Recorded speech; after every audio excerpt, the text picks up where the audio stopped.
Are you interested in perimenopausal and menopausal health and well-being? If so, listen up. Last week, the American College of Obstetricians and Gynecologists issued new guidance on what to do in women who have bleeding in menopause.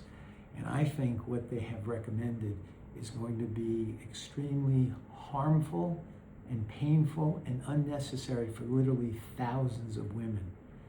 The standard of care for the last 17 years has been if you have a vaginal sonogram and you have a thin, distinct lining on that vaginal sonogram, and you've had an episode of bleeding, you're okay, unless you rebleed or you're very, very high risk.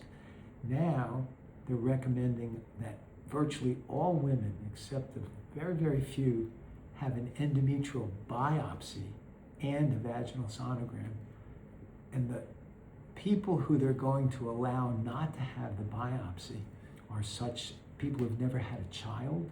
Doesn't matter how low risk you are. If you decided not to have kids or you never have kids, they're now recommending that you have a biopsy. The literature shows that if your lining is really thin, the chances that the biopsy is even going to be successful is maybe 80%. And of those, the amount of tissue being adequate to study is only going to be present 1/4 of the time.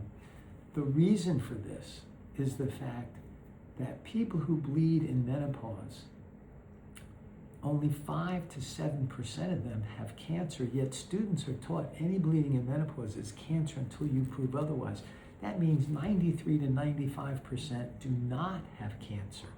And if you can identify somebody whose bleeding is from what we call atrophic changes, which is the most common source of bleeding, you can and should be leaving them alone. And this can be done very safely with vaginal sonograms. For some reason, the American College of Obstetricians and Gynecologists think that vaginal sonograms are not adequate, that often you can't see well enough. We have said from the beginning, if you cannot see well enough because of fibroids or obesity or previous surgery, you can't use the vaginal sonogram. But when it is there and it's clear and it's distinct and it's thin, it is much more reliable than this blind biopsy. More on the blind biopsy to come. Stay tuned.